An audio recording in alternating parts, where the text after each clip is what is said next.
Unified 911, anong matutulong namin sa'yo? Anya ti maitulong mi ken kahapon. Anong may tatabang ko sa Unsay imo? akong ikatabang nimo? Ngini makadabang na misal ka no.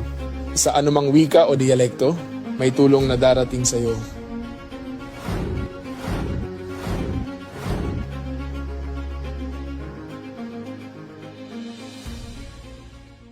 Lilingkod sa bawat Pilipino at magbibigay ng tamang impormasyon para sa tahimik at maayos na Pilipinas. Police News Network, alagad ng batas, tagapagtaguyod ng balitang pulis, sandigan ng mamamayan, patnubay ng katotohanan.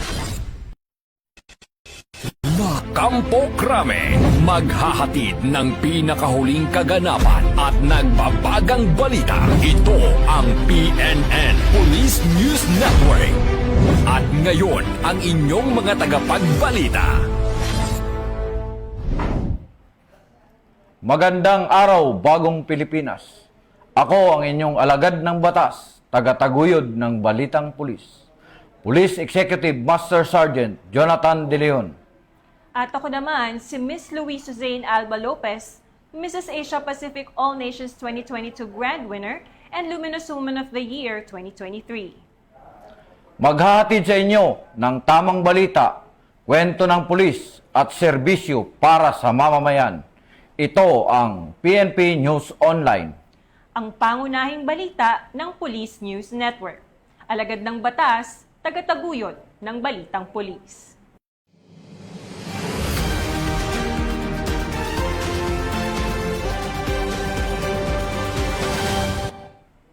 Narito ang mga balitang hatid ng ating PNN correspondents mula sa iba't ibang panig ng bansa.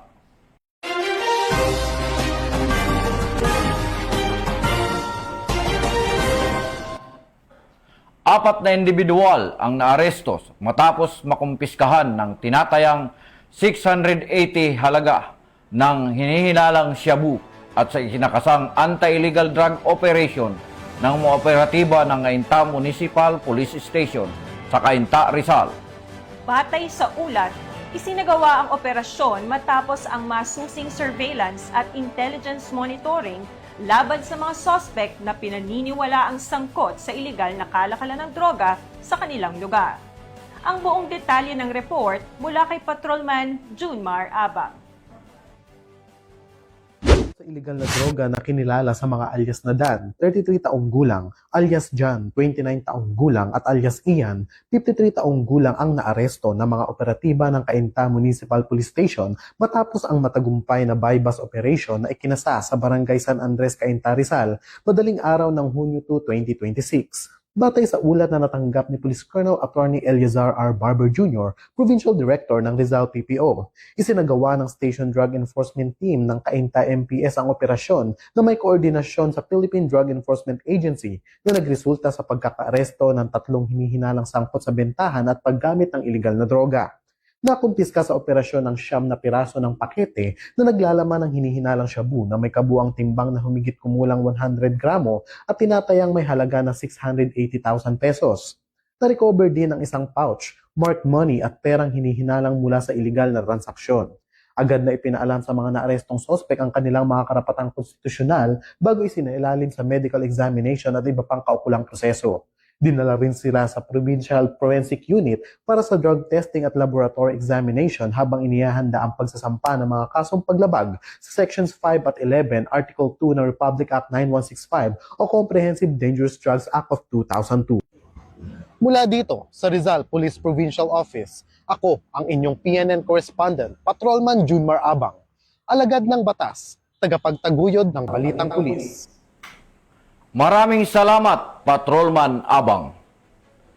Mahigit 10.4 milyong pesong halaga ng marijuana ang sinira at sinunog ng mga otoridad sa isinagawang eradikasyon operation na sa bulubunduking bahagi ng Tinglayan, Kalinga. Ibabalita yan ni Police Staff Sergeant Precious May Dona. Patuloy ang pinaigting na kampanya laban sa iligal na droga ng Police Regional Office Cordillera Administrative Region matapos madiskubre at masunog ang tinatayang 10,400,000 pesos na halaga ng marijuana sa inilunsad na Marijuana Eradication Operation sa lalawigan ng Kalinga. Nitong ika-30 at ika-31 ng Mayo ng taong kasalukuyan. Batay sa ulat ng Regional Operations Division ng ProCar, isang 10,000 square meters na plantasyon na natamnan ng 260,000 marijuana seedlings na may standard drug price na 10,400,000 pesos ang nadiskubre sa Barangay Lukong sa bayan ng Tinglayan. Ang operasyon ay naging matagumpay dahil sa pagtutulungan ng pinagsanib na puwersa ng Tinglayan Municipal Police Station, Balbalan Municipal Police Station, 2nd Kalinga Provincial Mobile Force Company at Philippine Drug Enforcement Agency ng Kalinga. Lahat ng mga nadiskubreng marijuana ay agad na binunot at sinunog matapos ang kaukulang dokumentasyon. Habang patuloy ang isinasagawang investigasyon upang matukoy ang iba pang posibleng plantasyon sa mga kalapit na lugar at ang mga responsable sa iligal na pagtatanim nito. Nananatiling matatag ang ProCar sa kampanya laban sa iligal na droga at hindi titigil sa pagsasagawa ng mga kaukulang hakbang upang makamit at maisulong ang bagong Pilipinas. Mula dito sa Tabuk City, Kalinga, ako ang inyong Police News Network Correspondent, Police Staff Sergeant Precious May Donaal, alagad ng batas, tagataguyod ng balitang pulis. Maraming salamat, Police Staff Sergeant Donna. Naaresto ng mga operatiba ng Silay City Police Station ang itinuturing na top 1 most wanted person sa Negros Island Region sa isinagawang manhunt operation sa Silay City, Negros Occidental. Yan ang ibabalita ni Patrolwoman Andrea De Palubos. Muling pinatunayan ng Police Regional Office Negros Island Region ang kanilang matatag na paninindigan laban sa kriminalidad matapos maaresto ang number 1 most wanted person sa buong rehiyon sa isinagawang manhunt operation sa Purok Paho, Barangay Rizal, Silay City noong ika-28 ng Mayo taong kasalukuyan.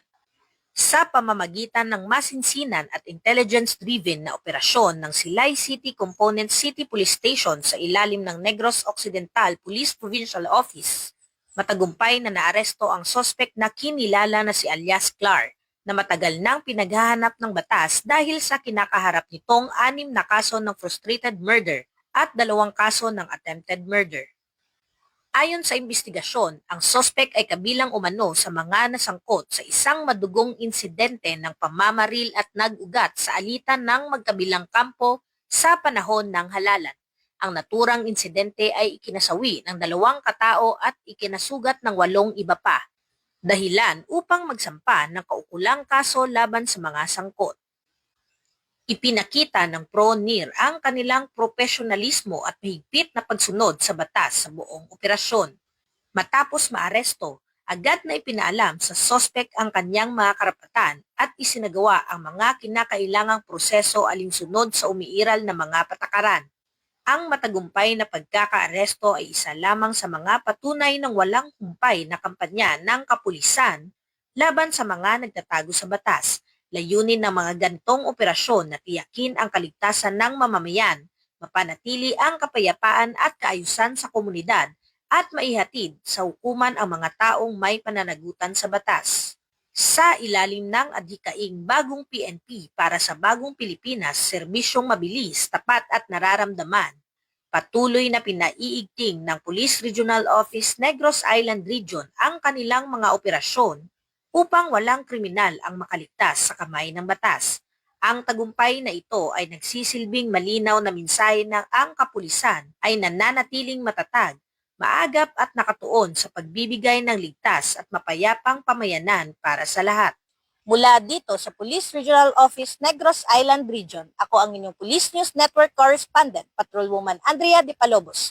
Alagad na batas, tagataguyod na balitang pulis. Maraming salamat, Patrolwoman Di Palubos. Natukoy at na-recover ng pinagsanib na puwersa ng kapulisan ang isang taguan ng mga armas at pampasabog na pinaniniwalaang pag-aari ng mga membro ng New People's Army sa isang liblib na lugar sa Cagayan. Ibabalita yan ni Patrolwoman Lenny Lorenzo. Matagumpay na naisagawa ng pinagsanib na puwersa ng iba't ibang unit ng seguridad ang isang intelligence-driven operation sa bulubunduking bahagi ng Lasam, Cagayan, nito lamang ika-30 ng Mayo taong kasalukuyan. Pinangunahan ng 2nd Cagayan Provincial Mobile Force Company 3rd Platoon sa pangunguna ni Police Lieutenant Ronald S. Batad ang naturang operasyon katuwang ang mga operatiba mula sa 112 Special Action Company ng PNP SAF, Regional Mobile Force Battalion 2, Cagayan Provincial Explosive Ordnance Disposal and Canine Unit, Regional Intelligence Unit 2, Provincial Intelligence Unit, 17th Infantry Battalion Philippine Army at Lasam Municipal Police Station. Sa pamamagitan ng impormasyong ibinahagi ng isang nagbalik-loob na dating miyembro ng makakaliwang grupo, nagsagawa ng validation ang mga otoridad sa target na lugar at nagresulta sa pagkakadiskubre at pagkakarecover ng mga sumusunod. Improvised blasting caps, detonating cord, fuse time, 40mm high explosive cartridges, hand grenades, improvised anti-personnel mine component, iba't ibang bala para sa 5.56mm, 7.62mm at .38 caliber firearms, stranded wire, cellular phones, handheld radio, 5.56 magazines, improvised shotgun, 2 caliber .38 revolver, 12-volt welt cell battery at isang bandolier. Agad na dinala sa Lasam Municipal Police Station ang mga na-recover na kagamitan para sa kaukulang dokumentasyon at investigasyon. Habang sa kustodiya naman ng Cagayan PECU ang mga improvised explosive device components para sa ligtas na pagproseso at pagsusuri. Ang operasyon ay bahagi ng patuloy na kampanya laban sa insurhensya at iba pang banta ng seguridad na naglalayong mapanatili ang kapayapaan at kaayusan sa lalawigan ng Cagayan. Hinihikayat naman ni Police Colonel Mardito G. Angulwan, Provincial Director, Cagayan Police Provincial Office, ang publiko na patuloy na makipagtulungan sa mga otoridad sa pamamagitan ng pagbibigay ng mahalagang impormasyon upang higit pang mapalakas ang mga operasyon laban sa mga banta sa seguridad at makamit ang mas ligtas at mas maayos na lalawigan ng Cagayan. Mula dito sa Lambak ng Cagayan, ako ang inyong PNN correspondent, Patrolwoman Lenny Lorenzo, alagad ng batas, tagataguyod ng Balitang Pulis. Maraming salamat, Patrolwoman Lorenzo. Naaresto ng mga operatiba ng Philippine National Police ang top 6 most wanted person ng Pangasinan sa isinagawang manhunt operation sa Nueva Ecija. Yan ay babalita ni Police Master Sergeant Carmela Danggecan. Matagumpay ang pag-aresto ng isang lalaki na kabilang sa top 6 most wanted person sa antas ng panlalawigan sa isinagawang joint operation ng Rosales Municipal Police Station sa pangangasiwa ni Police Major Arnold A. Soriano at Cuyapo Municipal Police Station sa Barangay Curba, Cuyapo, Nueva Ecija noong June 1 taong kasalukuyan. Bandang alas 6:55 ng umaga nang maaresto si Alias Jr., residente ng nasabing barangay, sa bisa ng warrant of arrest para sa paglabag sa Article 3, Section 5A ng Republic Act 7610. Ang warrant ay nilabas ni Honorable Wenceslao Ragasa Kawayan, presiding judge ng Regional Trial Court, Pans 49, Ordonance City, Pangasinan, na walang rekomendadong piyansa. Matapos ang pag-aresto, dinala ang akusado sa kustodiya ng Cuyapo Municipal Police Station para sa kaukulang dokumentasyon at turnover sa korte. Patuloy naman ang pagpapatupad ng batas sa pagtugis ng mga otoridad sa mga wanted na individual upang mapanatili ang kapayapaan at kaayusan sa komunidad tungo sa bagong Pilipinas. Mula dito sa Ilocos Region, ako ang inyong Police News Network Correspondent, Police Master Sergeant Carmela Danggecan, alagad ng batas, tagataguyod ng Balitang Pulis.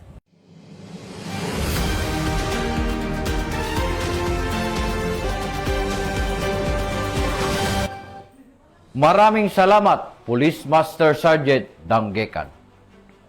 Naresto ang mga operatiba ng pulisya ang itinuturing na Bicol's top 10 most wanted person sa isang manhunt operation na isinagawa ng Libmanan, Camarines Sur. Yan ang ibabalita ni Patrolwoman Reynalyn Dalo. Muling nagpakitang gilas ang kapulisan ng Camarines Sur sa pinaigting nitong kampanya laban sa mga most wanted fugitive matapos madakip ang rank number 10 regional most wanted person sa isinagawang manhunt operation bandang alas 11:15 ng umaga nitong Hunyo 1 sa taong kasalukuyan sa Barangay Bigahon Norte, Libmanan, Camarines Sur. Ang matagumpay na intelligence-driven operation ay pinangunahan ng Libmanan Municipal Police Station sa mahusay na pamumuno ni Police Lieutenant Colonel Ace Christian R. Mendoza, hepe ng nasabing istasyon. Katuwang ang mga tauhan ng Camarines Sur 1st Provincial Mobile Force Company at Provincial Intelligence Unit ng Camarines Sur Police Provincial Office. Kinilala ang naarestong sospek sa alias na Mel, 37 anyos, may asawa, pedicab driver at residente ng nasabing bayan. Siya ay inaresto sa bisa ng warrant of arrest para sa paglabag sa New Anti-Carnapping Act of 2016 o violation of Section 3 ng RA 10883 na walang rekomendasyong piyansa. Ayon kay Police Colonel Virgilio O. Olalia Jr., Provincial Director ng Camarines Sur Police Provincial Office, ang matagumpay na operasyon ay patunay ng patuloy na determinasyon ng mga kapulisan na tugisin ang mga wanted person upang mapanatili ang kapayapaan at seguridad sa komunidad. Mula dito sa Camarines Sur Police Provincial Office, ako po si Patrolwoman Reynalyn Dalo, nag-uulat para sa Police News Network, bagong PNP para sa bagong Pilipinas, serbisyong mabilis, tapat at nararamdaman. Maraming salamat, Patrolwoman Dalo. Pinalakas at pinalawak pa ng Baguio City Police Office ang kanilang mga programa at inisyatiba upang mas mapahusay ang seguridad at serbisyo sa sektor ng turismo sa lungsod ng Baguio. Layunin nitong tiyakin ang kaligtasan ng mga turista at residente habang patuloy na isinusulong ang maayos, disiplinado at ligtas na kapaligiran sa isang mga pangunahing destinasyon ng bansa. Ibabalita yan ni Patrolwoman Jade Agustin. Mahigit 50 personnel ng Baguio City Police Office ang lumahok sa Tourist-Oriented Police for Community Order and Protection or TOPCOP training na isinagawa ng Department of Tourism Cordillera Administrative Region sa El Cholito Hotel, Baguio City noong May 27 hanggang May 29, 2026. Layunin ng aktibidad na higit pang mapalakas ang kakayahan ng mga pulis sa pagbibigay ng tourism-oriented public service, particular sa larangan ng professionalism, communication skills, cultural sensitivity, at service-oriented policing. Sa kanyang welcome remarks, sinabi ni Police Colonel Ruel D. Tagal, City Director ng Baguio City Police Office, na mahalagang mapanatili ang kultura ng kaligtasan, disiplina at mabuting pakikitungo sa isang tourism-driven city gaya ng Baguio.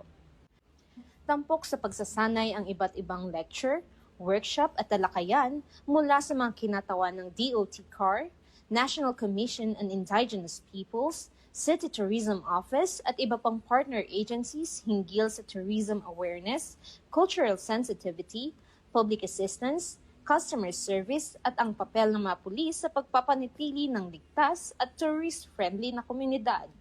Nagpahayag din ng pasasalamat si Police Colonel Tagal sa DOT CAR sa patuloy nitong pagsasagawa ng mga programang tulad ng TOPCOP training na hindi lamang nagtataguyod ng Filipino brand of service excellence, kundi tumutulong din sa pagpapalakas ng kakayahan ng mga pulis na magpahatid ng serbisyong mabilis, tapat at nararamdaman. Inaasahang magsisilbing mahalagang oportunidad ang nasabing pagsasanay upang higit pang mapaunlad ang kaalaman at kasanayan ng mga kalahok sa pagbibigay ng mas mahusay at mas makataong serbisyo publiko.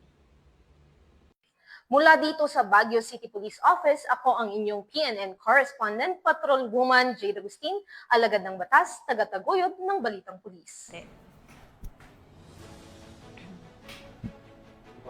Maraming salamat, Patrolwoman Agustin. At yan ang mga balitang nakalap ng ating PNN correspondents mula sa Luzon, Visayas at Mindanao. Para sa mas malawak at mabilis na ulat ng mga balita, huwag kalimutang mag-like, follow, and share sa aming official social media accounts ng Police News Network. Tutok lang sa aming YouTube channel para sa mga live stream at replays. At i-follow kami sa Twitter account para sa mga real-time updates at Facebook account ng Police News Network. Manatiling mapagmatsyag at laging alam ang totoo. Sa ngalan ng pamunuan ng Philippine National Police, sa pangunguna ni Chief PNP, Police General Jose Melesio Nartatis Jr., at sa pamumuno ni President Ferdinand Bongbong Marcos Jr., kami ay maglilingkod sa bawat Pilipino at magbibigay ng tama at balanseng balita. Bago po tayo magtapos, muling nagpapaalala ang pambansang pulisya. Kaugnay sa nalalapit na parliamentary election sa Bangsamoro Autonomous Region in Muslim Mindanao, pinaaalalahanan ng Philippine National Police ang publiko na manatiling mapanuri at maging mapagmatsyag laban sa paglaganap ng fake news, misinformation at disinformation sa iba't ibang online platforms. Labanan ang fake news sa BARM. Ugaliing mag-fact check at magbahagi lamang ng tama at beripikado at mapagkatiwalaang impormasyon upang mapanatili ang kapayapaan, kaayusan at pagkakaisa sa komunidad. Mula rito sa tanggapan ng tagapag-ugnay ng Pambansang Pulisya, ako ang inyong alagad ng batas, taga-taguyod ng Balitang Pulis, Police Executive Master Sergeant Jonathan De Leon. At ako naman si Miss Luis Suzanne Alba Lopez, Mrs. Asia Pacific All Nations 2022 Grand Winner and Luminous Woman of the Year 2023. Maghahatid ng tamang balita, kwento ng pulis at serbisyo para sa mamamayan. At ito ang PNP News Online. Ang pangunahing balita ng Police News Network. At ito ang bagong PNP para sa bagong Pilipinas. Serbisyong mabilis, tapat at nararamdaman.